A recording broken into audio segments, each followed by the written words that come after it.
What is this? ಹೇಳ್ತೇವೆ ನಿಮ್ಮ ಆಲೋಚನೆ ಏನಿದೆ? ನಮ್ಮ ಆಲೋಚನೆ ಏನಿದೆ?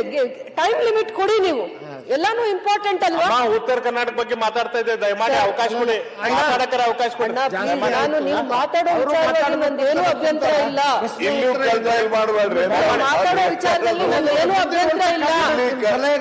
ನೀವು ಮಾತಾಡೋ ನೀವು ಮಾತಾಡೋ ವಿಚಾರದಲ್ಲಿ Please limit the time. ಬಿಡ್ರಿ ಅಟ್ಲೀಸ್ಟ್ ನೀವು ಮಾತಾಡೋ ವಿಚಾರದಲ್ಲಿ ನಮ್ದೇನು ಅಭ್ಯಂತರ ಇಲ್ಲ. ಖಂಡಿತ ನಾನು ಹೇಳ್ತಾ ಇದ್ದೀನಿ. ಮಾನ್ಯ ಅಧ್ಯಕ್ಷರೇ, ಮೊನ್ನೆ ನಮ್ಮ ನೀವು ಹೇಳಿ ಯಾವ ಟೈಮ್ಗೆ ಅಮೆರಿಕ ಪ್ರವಾಸ ಮಾಡಿ ಬಂದು ನಾವು ಆಮೇಲೆ ಬರೋಣ. ಹಾಗಾದ್ರೆ ಯುರೋಪ್ ಮತ್ತು ಅಮೆರಿಕ ಪ್ರವಾಸ ಮಾಡಿ ಬಂದು ಯುರೋಪ್ ಮತ್ತು ಅಮೆರಿಕ ಪ್ರವಾಸ ಮಾಡಿ ಬಂದ ಮೇಲೆ ಅವರು ನಮ್ಮ ಇನ್ವೆಸ್ಟ್ಮೆಂಟ್ ಲಿಸ್ಟ್ ಅನ್ನು ಕೊಟ್ಟರು. ಅದರಲ್ಲಿ Karnataka government signed MOU with Krones, global leader in bottling and packaging. LED industry, Kolarige. Adadmele Hero Future Energies, 11,000 crores. Schneider Electric, ಅವರು LA manufacturing setup, Bengaluru. A Dutch chip designer, 8,400 crores investment, LA, Bengaluru. Innovation campus by Philips, additional, LA, Bengaluru. ಮಾನ್ಯ ಅಧ್ಯಕ್ಷರೇ, Magellan global leader in aerospace systems ಅವ್ರದಲ್ಲಿ ತುಮಕೂರು, ಬೆಂಗಳೂರು.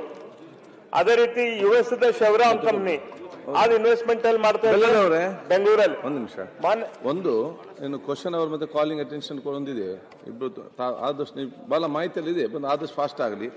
ರೆಡ್ಡಿ ಕೂಡ ಮತ್ತೆ ಯಾರೆಲ್ಲ ಇವತ್ತು calling attention ಮತ್ತು zero ಅವರು ನಿಮ್ಮ ಕಾಲೇಜ್ ಅಲ್ಲಿ ಊಟದ ವ್ಯವಸ್ಥೆ ಕೂಡ ಮಾಡಲಾಗಿದೆ. ಅಧ್ಯಕ್ಷರು, ನೀವು ರೆವೆನ್ಯೂ ಮಿನಿಸ್ಟರ್ಗೆ 2 ತಾಸು ಮಾತಾಡಕ್ ಕೊಟ್ರಿ.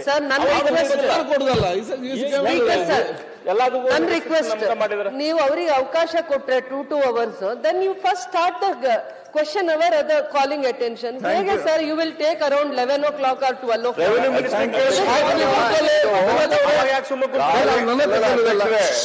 ಅಧ್ಯಕ್ಷರೇ, ಕಾಲಿಂಗ್ ಅಟೆನ್ಷನ್ ಯಾವುದೋ particular subject, it is entire half of the problem. ಯಾಕೆ ನೀವು ಚರ್ಚೆ ಮಾಡ್ತೀರಿ? ನೀವು ಚರ್ಚೆ ಮಾಡಬೇಡಿ. ಉತ್ತರ ಸಜೆಷನ್ ಕೊಟ್ಟಿದ್ರಿ, ನಾ ಪರಿಶೀಲನೆ. ಕಾಲಿಂಗ್ ಅಟೆನ್ಷನ್ ಮಾಡ್ಲಿ, ಆಯ್ತು. ವೈಡರ್ ಇದರಲ್ಲಿ ನಾರ್ದನ್ ಕರ್ನಾಟಕದ ಬಗ್ಗೆ ಮಾತಾಡಿ, ಫಾಸ್ಟ್ ಮಾಡಿಸ್ಬೇಕು. ಸೊ ಹಾಗಾಗಿ ಈ ಎಲ್ಲ ಇಂಡಸ್ಟ್ರಿ ಲಿಸ್ಟ್ ನೋಡಿದ್ರ ಇವೆಲ್ಲ ಬೆಂಗಳೂರು ಹತ್ತಿರ ಬಂತು. ಈಗ ನಮ್ಮ ನಾಡಗೌಡರು ಹೇಳಿದ್ರು, ಇಲ್ಲ ಕಿಯಾ ಇಂಡಸ್ಟ್ರೀಸ್ ಆಂಧ್ರ ಪ್ರದೇಶದಲ್ಲಿ ಎಲ್ಲೇ ರಿಮೋಟ್ ಏರಿಯಾದಲ್ಲಿ ಬಂದೈತೆ ಅಂತ ಹೇಳಿ. 8:30. ಮಾನ್ಯ ಅಧ್ಯಕ್ಷರೇ, ಇದಕ್ಕಿಂತ ಕಿಯಾಕ್ಕಿಂತ ಮೊದಲು ಹೀರೋ ಮೋಟರ್ಸ್ 2014ರಲ್ಲಿ ಏನಾಯ್ತಂದ್ರೆ ಅವ್ರದ್ದು ಡೆಲ್ಲಿ ಹತ್ರ ಫ್ಯಾಕ್ಟ್ರಿಗಳದಾವ್, 3 ಫ್ಯಾಕ್ಟ್ರಿಗಳದಾವ್. Hero world's top highest 2 wheeler manufacturing company. ಅವ್ರದ್ದು ಗುರ್ಗಾಂವ್ ಮತ್ತು ಸುತ್ತಮುತ್ತಲು 3 ಕಂಪ್ನಿ ಅದಾವ್. ಆ 3 ಕಂಪ್ನಿಯಲ್ಲಿ ಸೈಮಲ್ಟೇನಿಯಸ್ ಆಗಿ ಫ್ಯಾಕ್ಟ್ರಿಯಲ್ಲಿ ಸ್ಟ್ರೈಕ್ ಆಯ್ತು. ನನಗೆ ಗೊತ್ತಾಯ್ತು, ದಿಸ್ ಇಸ್ ದ ಟೈಮ್ ಆ ಮ್ಯಾನೇಜ್ ಉದಯ ಆಗಕ್ಕೆ ಕಾರಣ ನಮ್ಮ ಕರ್ನಾಟಕದಲ್ಲಿ ಧಾರವಾಡದಲ್ಲಿ ನಡೆದಂತ ಕರ್ನಾಟಕ ವಿದ್ಯಾರ್ಥಿ ಸಂಘ. ಅವರು ನಾಗ್ಪುರದಲ್ಲಿ ಹೋಗಿ ಆ ಟೈಮ್ದಲ್ಲಿ 800 ಜನ ಹೋರಾಟ ಮಾಡಿದ್ದಕ್ಕೆ ಕರ್ನಾಟಕ ಪ್ರದೇಶ ಕಾಂಗ್ರೆಸ್ ಕಮಿಟಿ 1920ರಲ್ಲಿ ನಾಗ್ಪುರದಲ್ಲಿ ಮಾಡ್ಬೇಕಂತ ಡಿಸಿಷನ್ ಆಯ್ತು. ಆ ವಿದ್ಯಾರ್ಥಿ ಸಂಘ 1890ರಲ್ಲಿ ಶುರುವಾಗಿದ್ದು. ಅದಕ್ಕೆ ಏನು ಫಂಡ್ ಕೊಡುದಿಲ್ಲ. ಅದಕ್ಕೆ ನಮ್ಮ ವಾರ್ತಾ ಮತ್ತು ಪ್ರಚಾರ ಇಲಾಖೆಯಿಂದ ಆಗಲಿ ಅಥವಾ ಕನ್ನಡ ಮತ್ತು ಸಂಸ್ಕೃತಿ ಇಲಾಖೆಯಿಂದ ಆಗಲಿ ಎಲ್ಲಿಂದ ಅದಕ್ಕೆ ಫಂಡ್ ಕೊಡಬೇಕಲ್ಲ, ಅದನ್ನ ಫಂಡ್ ಅಲ್ಲಿ ಕೊಡುದಿಲ್ಲ ಹೊರತು ಎಲ್ಲ ಬೆಂಗಳೂರು ಸುತ್ತಮುತ್ತಲಿನ ಇವು ಕೊಡ್ತಾರೆ. ನಮ್ಮಲ್ಲಿ ಇನ್ಫೋಸಿಸ್ ಶುರುವಾಗಿತ್ತು. ಮಾನ್ಯ ಅಧ್ಯಕ್ಷರು, ಇನ್ಫೋಸಿಸ್ಗೆ ಜಾಗ ಕೊಟ್ಟಿದ್ದು ಹೋಸತ್ತೇನು ಕೂಡ ನಾನು ಮಾತಾಡಿದ್ದೆ ಇಲ್ಲಿ ಸದನದಲ್ಲಿ, ತಾವು ಅವಕಾಶ ಮಾಡಿಕೊಟ್ಟಿದ್ರಿ. ಇವತ್ತಿಗೂ ಕೂಡ ಇನ್ಫೋಸಿಸ್ದವರು ಒಂದು ಜಾಬ್ ಅಲ್ಲೇ ನಮ್ಗೆಲ್ಲ ಕ್ರಿಯೇಟ್ ಮಾಡಿಲ್ಲ. ಆ ಜಾಗ ಹಂಗ ಬಿಲ್ಡಿಂಗ್ ಕಟ್ಟಿ ಅದ್ರ ಪಕ್ಕದ ಜಾಗ ಖಾಲಿ ಇಟ್ಕೊಂಡು ಕೂತಾರೆ. ಅದ್ರ ಬಗ್ಗೆ ನಾ ಸರ್ಕಾರಕ್ಕೆ ಒತ್ತಾಯ ಮಾಡ್ತೀನಿ, ಅವ್ರ ಮೇಲೆ ಏನಾದ್ರು ನೀವು ಒಂದು ಅಂಕುಶ ಇಡ್ರಿ. ಇಲ್ಲಿಕ್ರೆ ರಿಯಲ್ ಎಸ್ಟೇಟ್ ಕಂಪ್ನಿ, ದೊಡ್ಡ ರಿಯಲ್ ಎಸ್ಟೇಟ್ ಕಂಪ್ನಿ, ಮೈಸೂರಾಗ ಜಾಗ ತಗೊಂಡಾರ, ಮಂಗಳೂರಾಗ ಜಾಗ ತಗೊಂಡಾರ, ಇದರಲ್ಲಿ ಬೆಂಗಳೂರು ಸರ್ಜಾಪುರ ಹತ್ರ 1000 ಕೋಟಿ ಜಾಗ, 1000 ಎಕರೆ ಜಾಗ, ಮಂಗಳೂರಾಗ ಜಾಗ ತಗೊಂಡಾರ. ಏನಿದು ಹೇಳೋದೊಂದು ಬಾಯಾಗ ಆಚಾರ, ಕೆಲಸ ಮಾಡೋದೇನು? ಇವ್ರ ಬಗ್ಗೆ ನಾವು ಈ ರೀತಿ ರಿಯಲ್ ಎಸ್ಟೇಟ್ ಬಿಸ್ನೆಸ್ ಮಾಡಕ್ಕೆ ನಮ್ಮ ಜಾಗ ಅನ್ನ ಕೊಡಬಾರ್ದು. ಮಾನ್ಯ ಅಧ್ಯಕ್ಷರೇ, ಇವತ್ತು ಜಾಗ ಬೇಕಂತಂದ್ರ ನಮ್ಮ ರೈತರ ಕಷ್ಟದಿಂದ ಕೊಟ್ಟಿರ್ತಾರ. ಆ ರೈತರ ಕಷ್ಟದಿಂದ ಅವ್ರ ಭೂಮಿಯನ್ನು ಕಳ್ಕೊಂತಾರ. ಅದಕ್ಕೆ ನಾವು ನ್ಯಾಯ ಒದಗಿಸುವಂತ ಕೆಲಸ ಆಗ್ಬೇಕು. ಕಡಿಮೆ ರೇಟ್ದಾಗ ತಗೊಂಡು ಅವ್ರಿಗೆ ಜಾಗ ಕೊಟ್ಟು ಅವ್ರಿಗೆ ರಿಯಲ್ ಎಸ್ಟೇಟ್ ಬಿಸ್ನೆಸ್ ಮಾಡಕ್ಕೆ ನಾವು ಕೊಟ್ಟಂಗೆ ಆಗಬಾರ್ದು. ಇದ್ರ ಬಗ್ಗೆ ತಾವು ಗಮನ ಹರಿಸ್ರಿ ಅಂತ ಹೇಳಿ ನಾನು ಕೇಳ್ಕೊಂತೇನೆ. ಅದರ ಅದೇ ರೀತಿ ಇವತ್ತು ನಮ್ಮ ಉತ್ತರ ಕರ್ನಾಟಕದ ಇಂಡಸ್ಟ್ರಿ, ಇವತ್ತು ನಮ್ಮ ಹುಬ್ಬಳ್ಳಿ ಧಾರವಾಡ ಸುತ್ತಮುತ್ತಲಿಂದ ಇಂಡಸ್ಟ್ರಿಯಲ್ ಎಸ್ಟೇಟ್ ಪರಿಸ್ಥಿತಿ ನೋಡಿದ್ರೆ ಬಹಳ ಅಂದ್ರೆ ಬಹಳ ಕೆಟ್ಟ ಪರಿಸ್ಥಿತಿ ಐತಿ. ಅಲ್ಲಿ ಗಾಡಿಗಳು ಹೋಗುವಂತ ಪರಿಸ್ಥಿತಿ ಇಲ್ಲ, ರಸ್ತೆಗಳು ಪೂರ್ತಿ ಕೆಟ್ಟು ಹೋಗಿದಾವ್. ಇಂಡಸ್ಟ್ರಿ ತಗೊಂಡ್ಬರ್ಬೇಕಂತಂದ್ರೆ ಫಸ್ಟ್ ಅಲ್ಲಿ ಇಂಡಸ್ಟ್ರಿಯಲ್ ಎಸ್ಟೇಟ್ ದಲ್ಲಿ ರಸ್ತೆಗಳು ಸರಿಯಾಗಿರ್ಬೇಕಲ್ಲ ಮಾನ್ಯ ಅಧ್ಯಕ್ಷರೇ, ಅದ್ರ ಬಗ್ಗೆ ಸರ್ಕಾರ ಗಮನ ಹರಿಸಬೇಕು ಅಂತ ಹೇಳಿ ನಾವು ವಿನಂತಿ ಮಾಡ್ಕೊಂತೇನೆ. ಹೋಸರ್ತಿ ಡಿಸೆಂಬರ್ 14ರಂದು ನಾನು ಇಲ್ಲೇ ಮಾತನಾಡಿದ್ದೆ ಈ ವಿಷಯಗಳ ಬಗ್ಗೆ. ಅದಾದ ಮೇಲೆ ಮಾನ್ಯ CM ಸಿದ್ದರಾಮಯ್ಯನವರು ಉತ್ತರದಲ್ಲಿ ಅವರು ಉತ್ತರ ಕೊಟ್ಟಿದ್ರು. ಸಮಗ್ರ ಕರ್ನಾಟಕದ ಅಭಿವೃದ್ಧಿಗೆ, ಉತ್ತರ ಕರ್ನಾಟಕದ ಅಭಿವೃದ್ಧಿಗೆ CM ಸಿದ್ದರಾಮಯ್ಯನವರ ಅಷ್ಟ ಸೂತ್ರ ಗ್ಯಾರಂಟಿ ಅಂತ ಹೇಳಿ. ಅದರಲ್ಲಿ ಅವ್ರು ಏನ್ ಹೇಳಿದ್ರು, ಬೆಳಗಾವಿಗೆ ಫೌಂಡ್ರಿ ಕ್ಲಸ್ಟರ್ ಮಾಡ್ತೇವೆ ಅಂತ ಹೇಳಿ. ಇನ್ನೂ ತನಕನೂ ಅದ್ರ ಬಗ್ಗೆ ಫೌಂಡ್ರಿ ಕ್ಲಸ್ಟರ್ ಆಗಿಲ್ಲ. ಧಾರವಾಡ ಕೈಗಾರಿಕಾ ಪ್ರದೇಶದಲ್ಲಿ ಅದನ್ನ ಡೆವಲಪ್ಮೆಂಟ್ ಮಾಡ್ತೇವೆ ಅಂತ ಹೇಳಿದ್ರು, ಅದು ಇನ್ನೂ ತನಕ ಏನೂ ಆಗಿಲ್ಲ. ರಾಯಚೂರಿನಲ್ಲಿ ಕಾಟನ್ ಇಂಡಸ್ಟ್ರಿ ಸಂಬಂಧ ಅಲ್ಲೇ ಟೆಕ್ಸ್ಟೈಲ್ ಪಾರ್ಕ್ ಮಾಡ್ತೇವೆ ಅಂತ ಹೇಳಿದ್ರು, ಅದು ಆಗಿಲ್ಲ. ವಿಜಾಪುರಕ್ಕೆ ಉತ್ಪಾದನಾ ಕ್ಲಸ್ಟರ್ ಆಗ್ತಿತ್ತು ಅಂತ ಹೇಳಿದ್ರು, ಅದು ಆಗಿಲ್ಲ. ವಾಲ್ಮಿ ಸಂಸ್ಥೆ ಉನ್ನತೀಕರಣಕ್ಕಾಗಿ ಅದನ್ನ ಸೆಂಟರ್ ಆಫ್ ಎಕ್ಸಲೆನ್ಸ್ ಮಾಡ್ತೇವೆ ಅಂತ ಹೇಳಿದ್ರು, ಅದು ಆಗಿಲ್ಲ. ಈ ರೀತಿ ಬೇರೆ ಬೇರೆ ಪ್ರಾಮಿಸಸ್ ಏನ್ ಮಾಡಿದ್ರು ಅದೇನೂ ಆಗಿಲ್ಲ. ಸೊ ಇವೆಲ್ಲ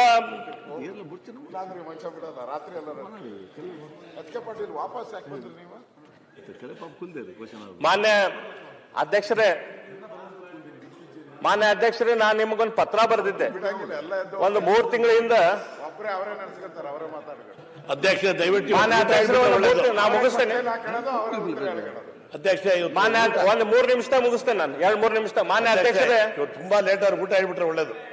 ಊಟ ಹೇಳಿದ್ದೇವೆ. ಓ ಥ್ಯಾಂಕ್ ಯು. ಊಟ ಮಾತ್ರ ಬೆಳಿಗ್ಗೆ ಬ್ರೇಕ್ಫಾಸ್ಟ್ ಕೂಡ ಹೇಳ್ತೇನೆ. ಹಂಗಾರೆ ಕಂಟಿನ್ಯೂ ಆಗಿ ಮಾಡ್ತೇನೆ. ಮಾನ್ಯ ಅಧ್ಯಕ್ಷರೇ, ನಾನು ನಿಮಗೊಂದು ಪತ್ರ ಬರೆದಿದ್ದೆ ಒಂದು 2-3 ತಿಂಗಳಿಂದ. ಅದರಲ್ಲಿ ನಾನು ಕೇಳಿದ್ದೆ, ಉತ್ತರ ಕರ್ನಾಟಕದಲ್ಲಿ ಅಧಿವೇಶನ ಆಗ್ತಾ ಇದೆ. ಹೋದ ಸರ್ತಿ ಉತ್ತರ ಕರ್ನಾಟಕದ ಅಧಿವೇಶನ ಆಗಿತ್ತು, ಅದರಿಂದ ಕೂಡ ಉತ್ತರ ಕರ್ನಾಟಕದ ಅಧಿವೇಶನಗಳ ಆಗಿದಾವ. ಹೌದು. ಈ ಉತ್ತರ ಕರ್ನಾಟಕ ಅಧಿವೇಶನದಲ್ಲಿ ಏನ್ ಚರ್ಚೆ ಆಯ್ತು, ಅದರಲ್ಲಿ ಏನು ಇಂಪ್ಲಿಮೆಂಟ್ ಆಗಬೇಕು, ನಮ್ಮ ಮಾನ್ಯ ವಿರೋಧ ಪಕ್ಷದ ನಾಯಕರು ಹೇಳಿದ್ರು ಒಂದು ಬ್ಲೂ ಪ್ರಿಂಟ್ ತಯಾರು ಮಾಡಬೇಕು ಅಥವಾ ಒಂದು ಪ್ಲಾನ್ DPR ನಾವು ಮಾಡಬೇಕು, ಇದು ಉತ್ತರ ಕರ್ನಾಟಕ, ಕಲ್ಯಾಣ ಕರ್ನಾಟಕ ಎಲ್ಲ ಅಭಿವೃದ್ಧಿ ಮಾಡ್ಬೇಕಂತೆ. ನಾವು ಏನ್ ಚರ್ಚೆ ಆಗಿದಾವ, ಆ ಚರ್ಚೆಯಲ್ಲಿ ಏನ್ ಕಾರ್ಯರೂಪಕ್ಕೆ ಬಂತು ಅಥವಾ ಚರ್ಚೆ ಆದಂತ ವಿಷಯಗಳೇನು, ಇಷ್ಟೆಲ್ಲ ಮೂರು ದಿನ ಬೇರೆ ಬೇರೆ ಸದಸ್ಯರು ತಮ್ಮ ಸಲಹೆಗಳನ್ನು ಕೊಟ್ಟರು, ತಮ್ಮ ತೊಂದರೆಗಳನ್ನು ಮುಂದಿಟ್ರು. ಅದರಲ್ಲಿ ಒಂದಾದ್ರೂ ಲಿಸ್ಟ್ ಅದು ಮಾಡ್ಬೇಕಲ್ಲ ನಾವು, ಯಾರ್ಯಾರು ಏನ್ ಪ್ರಾಬ್ಲಮ್ ಹೇಳಿದ್ರು, ಅದರಲ್ಲಿ ಏನ್ ಸೊಲ್ಯೂಷನ್ ಅಂತ ಹೇಳಿ. ಒಂದೇ ನಿಮಿಷ, ನಾವು ಇಷ್ಟೆಲ್ಲ ಚರ್ಚೆ ಮಾಡ್ತೀರಿ. ಕಳೆದ ಅಧಿವೇಶನದ ಚರ್ಚೆ ಆದಾಗ ಮುಖ್ಯಮಂತ್ರಿಗಳು ಒಂದು 6 ಘೋಷಣೆ ಮಾಡಿದ್ರು, ನಾವು ಮಾಡ್ತೀರಿ ಅಂತೇಳಿ. 6ರಲ್ಲಿ 1 ಮಾಡಿಲ್ಲ. ಘೋಷಣೆ ಮಾಡೋದ್ರಷ್ಟೇ, ಮತ್ತೆ ಈ ಸರಿ ಘೋಷಣೆ ಮಾಡ್ತಾರೆ. ಅದರಿಂದ ಕಳೆದ ಬಾರಿ ಏನ್ ಘೋಷಣೆ ಮಾಡಿದ್ರು ಫಸ್ಟ್ ಅದನ್ನ ಇಂಪ್ಲಿಮೆಂಟ್ ಮಾಡ್ಲಿ. ಇದುವರೆಗೂ ಮಾಡಿಲ್ಲ. ನಂಜುಂಡಪ್ಪ ಸಮಿತಿ ಮಾಡ್ತೀನಿ ಅಂತ ಹೇಳಿದ್ರು, ಅದನ್ನು ಮಾಡಿ 6 ತಿಂಗಳ ರಿಪೋರ್ಟ್ ಅದನ್ನು ಬಂದಿಲ್ಲ. ಅದಕ್ಕೋಸ್ಕರ ಅರಣ್ಯ ರೋಧನ ಆಗ್ಬಾರ್ದು, ನಮ್ಮ ಸಚಿವರು ಇಲ್ಲೇ ಮುಗಿಸ್ಲಿ, ಈಗ ಬೆಲ್ಲದೊಂದು ಮುಗಿಸ್ಲಿ. ರಿಪೋರ್ಟ್ 6 ತಿಂಗಳಲ್ಲಿ ನೀವು ಹೇಳಿದ್ದೀರಾ, 6 ತಿಂಗಳಲ್ಲಿ ಅಲ್ಲ ಪ್ರತಿಪಕ್ಷ ನಾಯಕರೇ ಅಂತ ಹೇಳಿದ್ದೀರಾ. ಪ್ರತಿಪಕ್ಷ ನಾಯಕರು ನೀವು ಬೆಳಗಾವಿಯಲ್ಲಿ ಫೌಂಡ್ರಿ ಮಾಡ್ತೀನಿ ಅಂದ್ರೆ ಇಲ್ಲ, ಧಾರವಾಡಕ್ಕೆ ಕೈಗಾರಿಕೆ ಕೊಡ್ತೀನಿ ಅಂದ್ರೆ ಇಲ್ಲ, ವಿಜಯಪುರಕ್ಕೆ ಉತ್ಪಾದನಾ ಕ್ಲಸ್ಟರ್ ಇಲ್ಲ, ರಾಯಚೂರಿಗೆ ಕಾಟನ್ ಇಂಡಸ್ಟ್ರಿ ಇಲ್ಲ. ಈ ತರ ಈಗ ಏನಾಗ್ಲಿಲ್ಲ ಅಂತೇಳಿ ನೀವು ಹೇಳ್ತಾ ಇದ್ದೀರಿ, ಏನಾಗಿದೆ ಅಂತೇಳಿ ಅವ್ರು ರೆಡಿ ಆಗಿದ್ದಾರೆ ರಾಯರೆಡ್ಡಿ ಹೇಳಲಿಕ್ಕೆ. ಅಲ್ಲ ಈಗ 2 ಅವರ್ ಮಾನ್ಯ ಅಧ್ಯಕ್ಷರೇ ದಯಮಾಡಿ ತಾವು ಕೂಡ ನನ್ನ ಪತ್ರಕ್ಕೆ ಉತ್ತರ ಕೊಡ್ಲಿಲ್ಲ. ನಾನು ನಿಮ್ಗೆ ಕೇಳಿದ್ದೆ, ಯಾಕಂದ್ರೆ ನೀವು ಆದ್ರೂ ನಮ್ಮ ಹೆಲ್ಪಿಗೆ ಬರ್ಬೋದು ಅಂತ ಹೇಳಿ ಮುಖ್ಯಮಂತ್ರಿಗೂ ಪತ್ರ ಬರ್ದಿದ್ದೆ, ತಮಗೂ ಪತ್ರ ಬರ್ದಿದ್ದೆ. ನಿಮ್ಮ ಶಾಸಕರ ಬೇರೆ ಬೇರೆ ಸಮಿತಿ ಇದೆಯಲ್ಲ, ಲೆಜಿಸ್ಲೇಟಿವ್ ಕಮಿಟಿ ಇದೆಯಲ್ಲ, ನಿಮ್ಗೆ ಏನೆಲ್ಲ ಆಗ್ಲಿಲ್ಲ, ಏನಾಗಿದೆ ಆ ಕಮಿಟಿಯಲ್ಲಿ ಚರ್ಚೆ ಮಾಡ್ಬೋದಲ್ಲ. ಅಲ್ಲ ನೀವಾದ್ರೂ ಅದನ್ನ ಕಮಿಟಿಗೆ ಹೇಳಿ ಮಾಡಿಸ್ಬೇಕಲ್ಲ, ಸಬ್ಜೆಕ್ಟ್ ತಗೊಳ್ಬೇಕು. ಸೊ ಹಾಗಾಗಿ ನಾನ್ ನಿಮ್ ವಿನಂತಿ ಮಾಡ್ಕೊಳ್ಳೋದಂತಂದ್ರೆ ದಯಮಾಡಿ ಇಲ್ಲಿ ಏನೇನ್ ಚರ್ಚೆ ಆಗ್ಯಾವ ಅದ್ರದ್ದೊಂದು ಪಟ್ಟಿ ಮಾಡಿಸ್ರಿ, ಅದಕ್ಕೊಂದು ಆಕ್ಷನ್ ಪ್ಲಾನ್ ಮಾಡಿಸ್ರಿ. ಇದಾದ್ಮೇಲೆ ಇದ್ರ ಬಗ್ಗೆ ಚರ್ಚೆ ಆಗುವಂಗಾಲಿ. ಆಮೇಲೆ ಮುಖ್ಯಮಂತ್ರಿಗಳು ಏನು ಭರವಸೆ ಕೊಟ್ಟಿದ್ರು, ಅಷ್ಟು ಗ್ಯಾರಂಟಿಯನ್ನು ಏನ್ ಕೊಟ್ಟಿದ್ರು, ಆ ಅಷ್ಟು ಗ್ಯಾರಂಟಿಯನ್ನು ಇಂಪ್ಲಿಮೆಂಟ್ ಮಾಡುವಂತ ಕೆಲಸ ಆಗಲಿ. ಹೇಳಿ ಸರ್. ಮಂತ್ರಿಯಾಗಿ ಅಲ್ಲ, ನಿಮ್ಮ ಸ್ನೇಹಿತರಾಗಿ ಈಗೇನು ನೀವು ಹೇಳಿದ್ರಲ್ಲ, ಚರ್ಚೆ ಆಗಿದ್ರ ಮೇಲೆ ಆಕ್ಷನ್ ಆಗಲ್ಲ, ಭರವಸೆ ಕೊಟ್ಟಿದ್ರ ಮೇಲೆ ಆಕ್ಷನ್ ಆಗಲೇಬೇಕು. ನಮ್ಮದೊಂದು ಭರವಸೆ ಸಮಿತಿ ಐತಿ, ಅಶ್ಯೂರೆನ್ಸ್ ಕಮಿಟಿ. ಆ ಅಶ್ಯೂರೆನ್ಸ್ ಕಮಿಟಿದು special report on the assurance made about northern Karnataka and the implementation made. ಅದೊಂದು ಸ್ಪೆಷಲ್ ರಿಪೋರ್ಟ್ ಮಾಡಿಸ್ರಿ. ಒಳ್ಳೆ ಸಜೆಷನ್ ಸರ್. ಇದನ್ನ ನಾವು ನೀವು ಕೂಡಿ ಇದನ್ನ ಪ್ರಯತ್ನ ಮಾಡೋದು ವಿರೋಧ ಪಕ್ಷದವ್ರು ಮಾಡಬೇಕಾಗಿದ್ದು. ಒಳ್ಳೆ ಸಜೆಷನ್ ತಾವು ಕೊಟ್ರಿ. ಮಾನ್ಯ ಎಚ್ ಕೆ ಪಾಟೀಲ್ ಸಾಹೇಬರು ಕೂಡ ಹೇಳಿದ್ದಾರೆ. ಮಾನ್ಯ ಅಧ್ಯಕ್ಷರು, ಹೋದ ಸರ್ತೆ ಮಹಾಲಕ್ಷ್ಮಿ ಏತ ನೀರಾವರಿ ಯೋಜನೆ ಅದ್ರ ಬಗ್ಗೆ ಏನಾದ್ರು ಗೊತ್ತಾಗಲಿಲ್ಲ. ಚನ್ನವೃಷಭೇಂದ್ರ ಏತ ನೀರಾವರಿ ಯೋಜನೆ ಕಿತ್ತೂರು ವಿಧಾನಸಭೆಗೆ ಆಗುವಂಥದ್ದು, ಅದಕ್ಕೆ ಏನಾದ್ರು ಗೊತ್ತಾಗಲಿಲ್ಲ.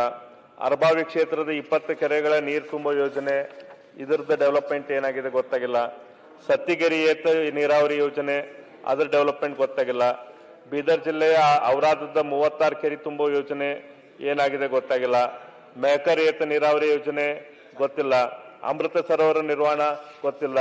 ಯಲ್ಲಾಪುರ ತಾಲೂಕಿನ 100 ಕೆರೆ ತುಂಬಿಸುವಂತಹದ್ದು, ಐನಾಪುರದ ಏತ ನೀರಾವರಿ ಯೋಜನೆ, ಕೃಷ್ಣಾ ನದಿ ಕಟ್ಟುವಂತ ದಿಗ್ಗೇವಾಡಿ ಬ್ಯಾರೇಜಿನ ಕಾಮಗಾರಿ ಅರ್ಧ ಆಗೈತಿ. ಚಿಕ್ಕೋಡಿ ತಾಲೂಕಿನ ಕರಗಾಂವ್ ಏತ ನೀರಾವರಿ ಯೋಜನೆ, ಈ ರೀತಿ ಸಾಕಷ್ಟು ಯೋಜನೆಗಳ ಬಗ್ಗೆ ಚರ್ಚೆಗಳು ಆದ್ರೂ ಕೂಡ ಅದ್ರ ಬಗ್ಗೆ ಏನೂ ಆಗಿಲ್ಲ. ಹಾಗಾಗಿ ಮಾನ್ಯ ಅಧ್ಯಕ್ಷರೇ, ನೀವು ಉತ್ತರ ಕರ್ನಾಟಕದ ಬಗ್ಗೆ ಚರ್ಚೆ ಮಾಡಕ್ ನಮ್ಗೆ ಅವಕಾಶ ಕೊಟ್ರಿ. ಆದ್ರೆ ಈ ಚರ್ಚೆ ನಮ್ಮ ವಿರೋಧ ಪಕ್ಷದ ನಾಯಕರು ಹೇಳ್ದಂಗ ಅರಣ್ಯ ರೋಧನ ಅಥವಾ ಬೋರ್ಗಲ್ ಮೇಲೆ ನೀರು ಸುರಿದುವಂಗ ಕೆಲಸ ಆಗಬಾರ್ದು. ಮುಂದಿನ ಸತ್ಯ ಬಂದಾಗ ನಾವು ಇದ ಮಾತಾಡ್ದು, ಅದ್ರ ನಂತರ ನಮ್ಮ ನಂತರ ಬರೋರು ಇನ್ನೊಂದು 20-25 ವರ್ಷ 30 ವರ್ಷ ಬಿಟ್ಟು ಬಂದಂತ ಸದಸ್ಯರು ಕೂಡ ಇದೇ ರೀತಿ ಆಗಬಾರ್ದು ಅಂತಂದ್ರೆ ಒಂದು ಕಾಂಕ್ರೀಟ್ ಆಕ್ಷನ್ ಪ್ಲಾನ್ ಆಗಬೇಕು.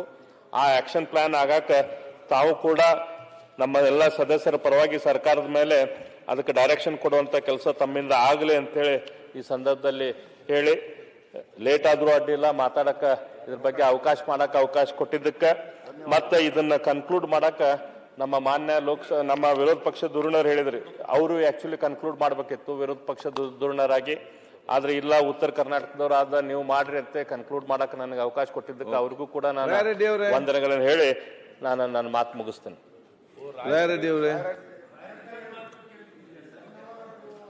ಆದಷ್ಟು ಬೇಗ.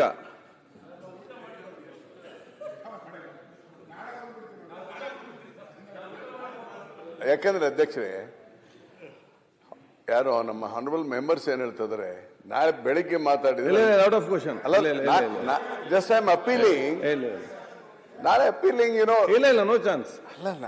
ಅದು ಮಾತು ಬೇರೆ, ನೀವು ಕೊಡೋದು ಬಿಡೋದಕ್ಕೆ ನಾನು ಚರ್ಚೆ ಮಾಡ್ತಾ ಇಲ್ಲ. ಕಾಲಿಗಟ್ಟಿ ತಗೊಳ್ಳಿ ಸರ್, 0 ಅವರ್ ಕಾಲಿಗಟ್ಟಿ. ಯಾಕಂದ್ರೆ ರೆಕಾರ್ಡಿಂಗ್ ತಗೊಳ್ತೇವೆ ಇದಾದ ನಂತರ. ಹೇಳಿ ನಾಡಗೌಡ್ರೆ ಏನ್ ಹೇಳ್ತಾರೆ? ನೀವು ಬರೇ ಊಟ ಅಂತ ಹೇಳಿದ್ರಿ. ನಾನು NCC ನಲ್ಲಿ ಇದ್ದೆ ಅಧ್ಯಕ್ಷರೇ, ಒಂದು 6-7 ವರ್ಷ. ಅವರು ಒಂದು ಇದನ್ನೇ ಕೊಡ್ತಾ ಇದ್ರು, ಟೂತ್ ಪೇಸ್ಟ್, ಬ್ರಷ್, ಸಾಬೂನು, ಒಂದು ಕಿಟ್ಟೆ ಕೊಡ್ತಾ ಇದ್ರು. ಅದನ್ನು ಕೊಟ್ಬಿಟ್ರೆ ಇಲ್ಲ ಇದ್ಬಿಡ್ತೀವಿ, ಕೋರಂ ಇರಲ್ವಲ್ಲ. ಯಾಕಂದ್ರೆ ನಾನ್ ತಡ ಮಾಡ್ಲಿಲ್ಲ, ನೀವು ಚರ್ಚೆ ಮಾಡಿ ಇಷ್ಟು ತಡವಾಯ್ತು.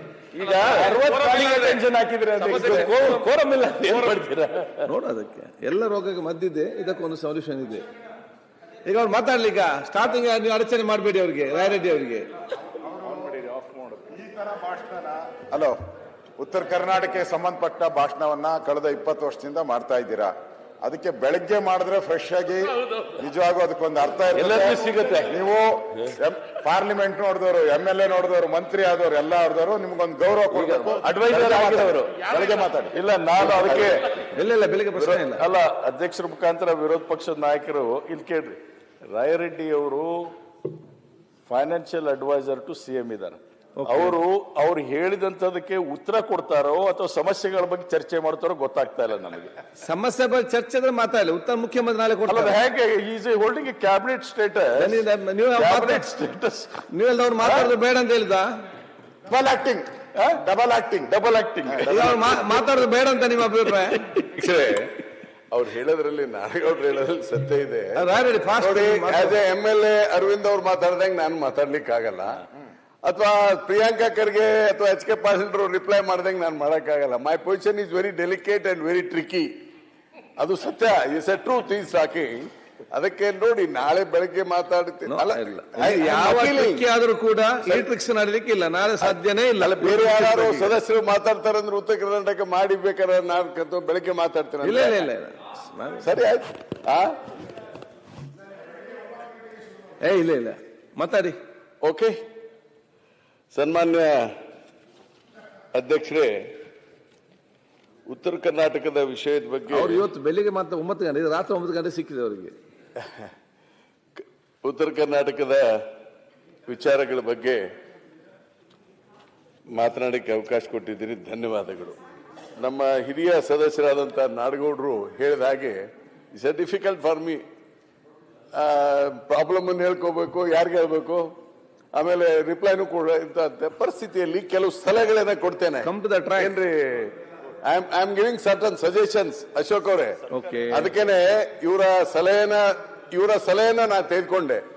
ಅದಕ್ಕೆ ಕೆಲವು ಸಲಹೆಗಳನ್ನ ಕೊಡ್ತೇನೆ, ಅದಕ್ಕೆ ನಿಮ್ಮ ಸಹಕಾರ ಬೇಕಾಗ್ತದೆ. ಯಾಕಂದ್ರೆ ಉತ್ತರ ಕರ್ನಾಟಕದ ಅಭಿವೃದ್ಧಿ ಕೇವಲ ಮಾನ್ಯ ಅಧ್ಯಕ್ಷರೇ, ಎಲ್ಲಾರ್ಗು ಈಗ ನಮ್ಮ ಸೆಕ್ರೆಟರಿ ಅವರು ಮಾಸ್ಕ್ ಹಾಕೊಂಡಾರ, ಇವರು ಮಾಸ್ಕ್ ಹಾಕೊಂಡಾರ. ನಾನು ಕೂಡ 3 ದಿನದಿಂದ ನೆಗಡಿ ನನಗೆ. ನಾನು ಬೆಳಿಗ್ಗೆ ಡಾಕ್ಟರ್ ಕಡೆ ಹೋಗಿ ಬಂದೆ. ಯಾಕಂತಂದ್ರೆ ಇವೇನು AC ಡಾಕ್ಟ್ ಅದಾವಲ್ಲ, ನನಗೆ ಯಾರೋ ಒಬ್ಬ ಇಂಜಿನಿಯರ್ ಕೊಡಿದ್ದ, ಅವ್ AC ನಮ್ಮ ವಿಧಾನಸೌಧದ ಅವ್ ಹೇಳ್ತದ, ಸರ್ ಡಾಕ್ಟರ್ದಲ್ಲಿ ಕುರ್ಚಿ ಅದಾವ ಅಂತ ಹೇಳಿ. ಬೆಂಗಳೂರು ವಿಧಾನಸೌಧದಲ್ಲಿ AC ಡಾಕ್ಟರ್ದಲ್ಲಿ ಕುರ್ಚಿಗಳದಾವ ಅಂತ. ಅಷ್ಟು ಡಸ್ಟ್ ಅಂದ್ರೆ ಕ್ಲೀನ ಮಾಡಿಲ್ಲ ಅಂತ ಹೇಳಿ ನನಗನ್ಸಿದ ಮಟ್ಟಿಗೆ ಈ AC ಡಾಕ್ಟರ್ಗಳ ಪರಿಸ್ಥಿತಿ ಕೂಡ ಅದೇ ಇರ್ಬೋದು. ತಾವು ಸ್ವಲ್ಪ ವಿಶೇಷ ಕಾಳಜಿ ಮಾಡಿ ಫಿಲ್ಟರ್ಗಳೆಲ್ಲ ನಿಮ್ಮ ಎಲ್ಲ ಸಜೆಷನ್ ನೆಕ್ಸ್ಟ್ ಅಧಿವೇಶನಕ್ಕೆ ಸರಿಪಡಿಸುವ. ಅಟ್ಲೀಸ್ಟ್ ಈಗ ಮುಂದಿನ ದಿನ ಬೇಗ ಫಾಸ್ಟ್ ಅಲ್ಲ ಸ್ಟಾರ್ಟ್ ಮಾಡಿ. ಸ್ಟಾರ್ಟ್ ಆಗೋದಿಲ್ಲ ನೀವು ಎಲ್ಲ ಟೈಮ್ ನೋಡಿಕೊಂಡು. ನಾವು ಕೆಲವು ಸಜೆಷನ್ಸ್ ಕೊಟ್ಟಿದ್ದೀರಿ, ಅವಾಗ ನಾನು ಮಾತಾಡಿ ಸಜೆಷನ್ ಒಂದು ಬ್ಲೂ ಪ್ರಿಂಟ್ ಕೊಡ್ಬೇಕು, ಆ ತರದೆಲ್ಲ ಕೊಟ್ಟಿದ್ದೀನಿ. ಆ ಬ್ಲೂ ಪ್ರಿಂಟ್ ಎಲ್ಲ ಬರ್ಬೇಕಾದ್ರೆ ಬೆಳಗ್ಗೆನೆ ಮಾತಾಡ್ಬೇಕು ನೀವು. ಯಾರು ಏನ್ ಪ್ರಿಂಟ್ ಮಾಡ್ತಾರೆ, ಎಲ್ಲಿ ಹೋಗ್ತಾರೆ ಪಾಪ. ಆಮೇಲೆ ಅವ್ರಿಗೆ ಉತ್ತಮವಾಗಿ ಅಧ್ಯಯನ ಮಾಡ್ಕೊಂಡೇ ಬಂದಿರ್ತಾರೆ. ಮಾಧ್ಯಮ ಏನ್ ಸತ್ಯ ಇದೆ, ಸ್ವಲ್ಪ ಕೆಲವು ವಿಚಾರಗಳು ಏನಾಗಿದೆ ಸರ್, ಇವ್ರು ಸಲಹೆಗಾರ ಕೊಟ್ಟಿರೋ ಸಲಹೆಗಳೇ ಗೊತ್ತಾಗಲ್ಲ, ಜನರಿಗೂ ಗೊತ್ತಾಗಲ್ಲ, ಯಾರಿಗೂ ಗೊತ್ತಾಗಲ್ಲ. ನಾನೇ ಬೆಳಿಗ್ಗೆ ಮಾಧ್ಯಮದವರು ಸ್ಟಾರ್ಟ್ ಮಾಡ್ತೀರಾ?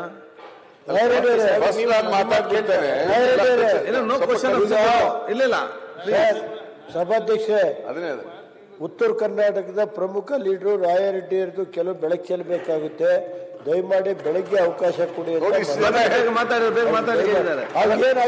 ಏನಾಗಲ್ಲ ದಯಮಾಡಿ ಅವರು ಸಿಎಂ ಅವರು ಹೋಗ್ತಾರೆ ಅವ್ರ ಭಾಷಣಕ್ಕಿಂತ ರೇವಣ್ಣ ಅವರು ಅಲ್ಲ ರಾಯರೆಡ್ಡಿ ಅವರೇ, ರೇವಣ್ಣ ಅವರು ನಿಮ್ಮ ಮೇಲೆ ಅಭಿಮಾನ ಮತ್ತು ಪ್ರೀತಿಯಿಂದಲ್ಲ, ಅವರ ಕಾಲಿಂಗ್ ಅರ್ಜೆಂಟ್ ಅವರಿಗೆ ಹೋಗಬೇಕು. RDPR ಮಿನಿಸ್ಟರ್ ಹೇಳ್ತಾರೆ, ಲೀಡರ್ ಆಫ್ ದ ಅಪೋಸಿಷನ್ ಹೇಳ್ತಾರೆ, ಪ್ಲೀಸ್ ಕನ್ಸಿಡರ್. ನಾಳೆ ಅಲ್ಲ, ನಾನು ಔಟ್ ಆಫ್ ಕ್ವಶನ್ ಆಲ್ರೆಡಿ ಎಲ್ಲವೂ. ಯಾಕಂದ್ರೆ ಸಿಎಂ ಅವರು ಚರ್ಚೆ ಆಗಬೇಕು, ಸುನಿಲ್ ಮತ್ತು ಹೆಚ್ಚಿನ ವಿಡಿಯೋಗಳಿಗೆ ಪ್ರತಿಧ್ವನಿ ಯೂಟ್ಯೂಬ್ ಚಾನೆಲ್ ಸಬ್ಸ್ಕ್ರೈಬ್ ಮಾಡಿ, ಬೆಲ್ ಐಕಾನ್ ಕ್ಲಿಕ್ ಮಾಡಿ.